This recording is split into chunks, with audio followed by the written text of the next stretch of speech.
ನಮಸ್ಕಾರ ಫ್ರೆಂಡ್ಸ್. ಇತ್ತೀಚೆಗೆ European union ಅಧ್ಯಕ್ಷರು ಭಾರತದ ಜೊತೆಗಿನ ಒಂದು ಒಪ್ಪಂದದ ಬಗ್ಗೆ ಮಾತನಾಡುವಾಗ ಒಂದು ದೊಡ್ಡ ಸ್ಟೇಟ್ಮೆಂಟ್ ಕೊಟ್ಟಿದ್ದಾರೆ. ಅವ್ರೇನು ಹೇಳಿದ್ದಾರೆ ಗೊತ್ತಾ? This is the mother of all deals. ಅಂದರೆ ಜಗತ್ತಿನ ಎಲ್ಲ ಬಿಸ್ನೆಸ್ ಡೀಲ್ಗಳಿಗೂ ಇದು ತಾಯಿ ರೀತಿ ಅನ್ನೋ ರೇಂಜ್ಗೆ ಹೇಳಿದ್ದಾರೆ. ಅವ್ರು ಯಾಕೆ ಅಷ್ಟೊಂದು ದೊಡ್ಡದು ಅನ್ನೋ ರೀತಿ ಹೇಳಿದ್ರು? ಇದು ಭಾರತ ಮತ್ತು ಯುರೋಪಿಯನ್ ಯೂನಿಯನ್ ನಡುವೆ ನಡೀತಿರೋ ಫ್ರೀ ಟ್ರೇಡ್ ಅಗ್ರಿಮೆಂಟ್, ಅಂದರೆ ಮುಕ್ತ ವ್ಯಾಪಾರ ಒಪ್ಪಂದ. ಈ ಒಪ್ಪಂದ ಜಾರಿಗೆ ಬಂದರೆ ನಿಮ್ಮ ಉದ್ಯೋಗ, ನೀವು ಬಳಸೋ ಬಟ್ಟೆ, ನಿಮ್ಮ ಬಿಸ್ನೆಸ್ ಅಷ್ಟೇ ಯಾಕೆ, ನೀವು ಆಸೆ ಪಡೋ ಐಷಾರಾಮಿ ಕಾರಿನ ಬೆಲೆ ಕೂಡ ಕಡಿಮೆ ಆಗುತ್ತೆ. ಹಾಗಿದ್ರೆ ಬನ್ನಿ, ಇವತ್ತಿನ ಈ ವಿಡಿಯೋದಲ್ಲಿ ಯಾವುದೇ ಹೈಪ್ ಇಲ್ಲದೆ ಪಕ್ಕಾ ಡೇಟಾ ಇಟ್ಕೊಂಡು ಈ ಡೀಲ್ನ ಅಸಲಿ ಸತ್ಯವನ್ನ ಸರಳವಾಗಿ ಅರ್ಥ ಮಾಡ್ಕೊಳ್ಳೋಣ.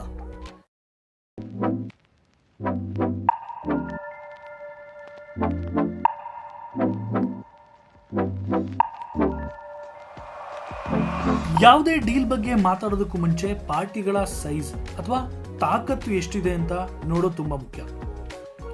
ಒಂದು ಕಡೆ ಯುರೋಪಿಯನ್ ಯೂನಿಯನ್, ಇದು ಬರೀ ಒಂದು ದೇಶ ಅಲ್ಲ, ಇದು 27 ದೇಶಗಳ ಒಕ್ಕೂಟ. ಇಲ್ಲಿನ ಒಟ್ಟು ಜನಸಂಖ್ಯೆ ಸುಮಾರು 45 ಕೋಟಿ. ಇನ್ನೊಂದು ಕಡೆ ನಮ್ಮ ಭಾರತ, ಜನಸಂಖ್ಯೆ 140 ಕೋಟಿಗೂ ಹೆಚ್ಚು. ಎರಡು ಸೇರಿದ್ರೆ ಟೋಟಲ್ ಆಗಿ 2 ಬಿಲಿಯನ್ ಅಥವಾ 200 ಕೋಟಿ ಜನ. ಇದರ ಅರ್ಥ ಸಿಂಪಲ್ ಆಗಿ ಇಡೀ ಪ್ರಪಂಚದಲ್ಲಿ ನೀವು ಯಾರನ್ನೇ ನೋಡಿದ್ರು ಪ್ರತಿ 4 ಜನರಲ್ಲಿ ಒಬ್ಬರು ಈ ಮಾರ್ಕೆಟ್ ಒಳಗಡೆ ಇರ್ತಾರೆ. ಇನ್ನು GDP ವಿಷಯಕ್ಕೆ ಬರೋದಾದ್ರೆ, ಯುರೋಪಿಯನ್ ಯೂನಿಯನ್ ಮತ್ತು ಇಂಡಿಯಾ ಸೇರಿದ್ರೆ ಇದರ ಆರ್ಥಿಕತೆ ಸುಮಾರು $25 ಟ್ರಿಲಿಯನ್. ಅಂದ್ರೆ ಇಡೀ ಪ್ರಪಂಚದ GDPಯ 4ನೇ ಒಂದು ಭಾಗ. ಅದಕ್ಕೆ ಹೇಳ್ತಿರೋದು ಈ ಡೀಲ್ನ ಮದರ್ ಆಫ್ ಆಲ್ ಡೀಲ್ಸ್ ಅಂತ. ಸರಿ, ಹಾಗಿದ್ರೆ ಇವಾಗಿನ ಸದ್ಯದ ವ್ಯಾಪಾರ ಸ್ಥಿತಿ ಹೇಗಿದೆ? 2024-25 ಡೇಟಾ ಪ್ರಕಾರ ಭಾರತ ಮತ್ತು ಯುರೋಪಿಯನ್ ಯೂನಿಯನ್ ನಡುವಿನ ವ್ಯಾಪಾರ ಸುಮಾರು $136 ಬಿಲಿಯನ್. ಇನ್ನೊಂದು ಇಂಟ್ರೆಸ್ಟಿಂಗ್ ವಿಷಯ ಏನಂದ್ರೆ, ಸದ್ಯಕ್ಕೆ ಭಾರತದ ನಂಬರ್ 1 ಟ್ರೇಡಿಂಗ್ ಪಾರ್ಟ್ನರ್ ಬೇರೆ ಯಾರು ಅಲ್ಲ, ಇದೇ ಯುರೋಪಿಯನ್ ಯೂನಿಯನ್. ಆದ್ರೆ ಇಲ್ಲೊಂದು ಸಮಸ್ಯೆ ಇದೆ. ನಾವು ಇಂಡಿಯಾದಿಂದ ಏನೇ ವಸ್ತುಗಳನ್ನ ಯುರೋಪಿಗೆ ಕಳಿಸಿದ್ರು ಅದ್ರ ಮೇಲೆ ಅವರು 10% ಇಂದ 20% ಟಾರಿಫ್ ಹಾಕ್ತಾರೆ. ಇದರಿಂದ ಏನಾಗ್ತಿದೆ ಅಂದ್ರೆ, ನಮ್ಮ ಪಕ್ಕದ ಬಾಂಗ್ಲಾದೇಶ ಮತ್ತೆ ವಿಯೆಟ್ನಾಂ ಮತ್ತೆ ಚೀನಾ ದೇಶಗಳು ಕಡಿಮೆ ಬೆಲೆಗೆ ಅಲ್ಲಿ ವಸ್ತುಗಳನ್ನ ಮಾರಿ ನಮಗಿಂತ ಮುಂದೆ ಹೋಗ್ತಿದ್ದಾರೆ.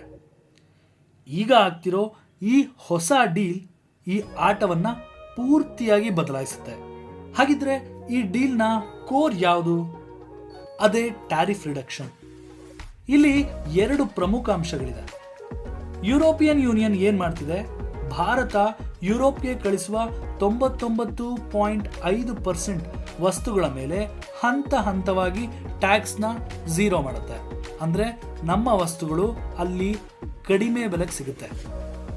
ಭಾರತ ಏನ್ ಮಾಡ್ತಿದೆ, ಯುರೋಪ್ನಿಂದ ಬರುವ 96% ವಸ್ತುಗಳು ಮೇಲೆ ನಾವು ಕೂಡ ಟ್ಯಾಕ್ಸ್ನ ಕಡಿಮೆ ಮಾಡ್ತೀವಿ, ಅಂದ್ರೆ ರದ್ದು ಮಾಡ್ತೀವಿ.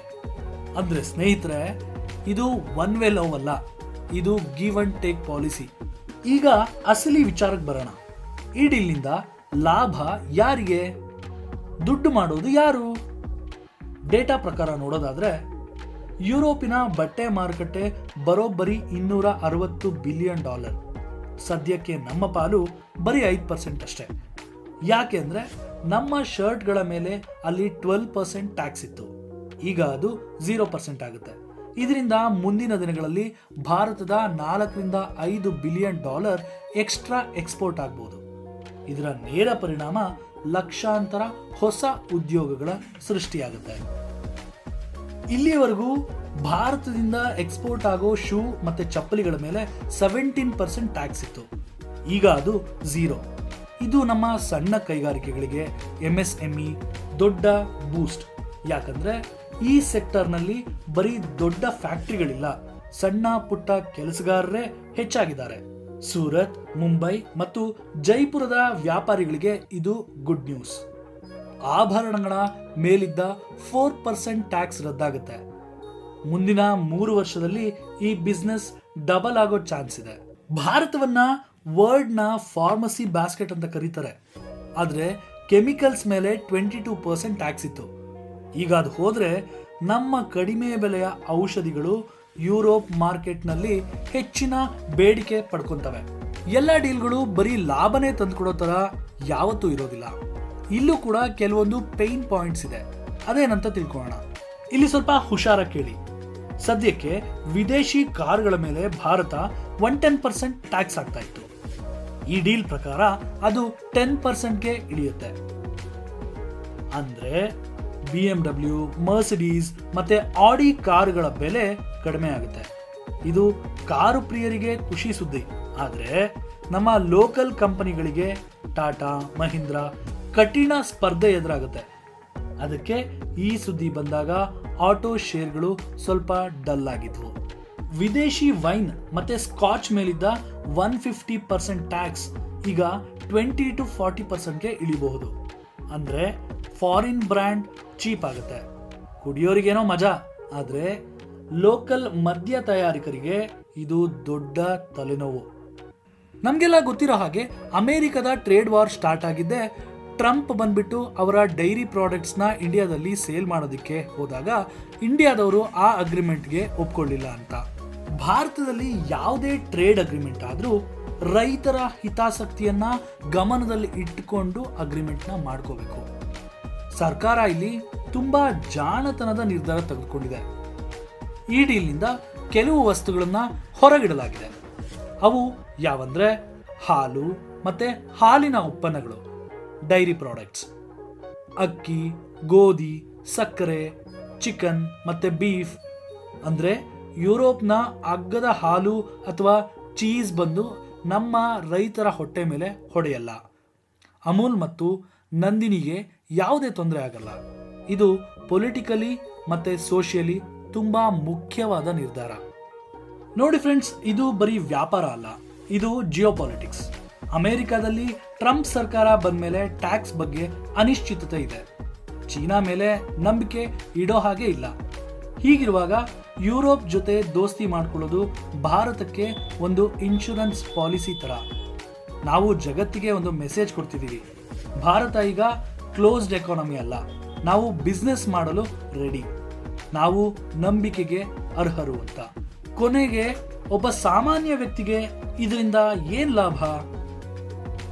ಎಲೆಕ್ಟ್ರಾನಿಕ್ಸ್, ವಾಚ್ಗಳು, ಲಕ್ಸುರಿ ಕಾರ್ಗಳು ಮತ್ತೆ ಚಾಕ್ಲೇಟ್ ಬೆಲೆ ಹಂತ ಹಂತವಾಗಿ ಕಡಿಮೆ ಆಗುತ್ತೆ. ಟೆಕ್ಸ್ಟೈಲ್ ಮತ್ತೆ ಲೆದರ್ ಸೆಕ್ಟರ್ ಬೆಳೆದ್ರೆ ಹೆಚ್ಚು ಉದ್ಯೋಗ ಸಿಗುತ್ತೆ. ನೀವು ಸಣ್ಣ ಬಿಸ್ನೆಸ್ ಮಾಡ್ತಿದ್ರೆ ನಿಮಗೆ ಯುರೋಪ್ ಮಾರ್ಕೆಟ್ ಓಪನ್ ಆಗುತ್ತೆ.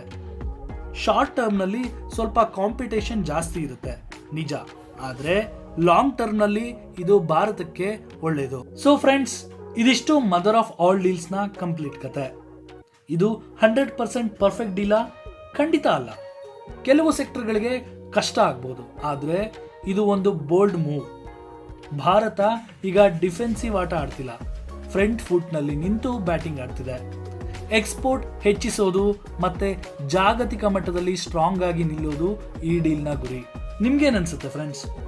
ಈ ಡೀಲ್ನಿಂದ ಭಾರತಕ್ಕೆ ಲಾಭ ಆಗುತ್ತಾ ಅಥವಾ ವಿದೇಶಿ ಕಂಪನಿಗಳಿಗೆ ನಮ್ಮ ಮಾರುಕಟ್ಟೆಯನ್ನ ಬಿಟ್ಕೊಟ್ಟು ನಾವು ತಪ್ಪು ಮಾಡ್ತಾ ಇದ್ದೀವಾ? ನಿಮ್ಮ ಅಭಿಪ್ರಾಯನ ತಪ್ಪದೆ ಕಮೆಂಟ್ ಮಾಡಿ. ವಿಡಿಯೋ ಇಷ್ಟ ಆಗಿದ್ರೆ ಲೈಕ್ ಮಾಡಿ ಮತ್ತೆ ಶೇರ್ ಮಾಡಿ. ಮುಂದಿನ ವಿಡಿಯೋದಲ್ಲಿ ಸಿಗೋಣ. ಜೈ ಹಿಂದ್.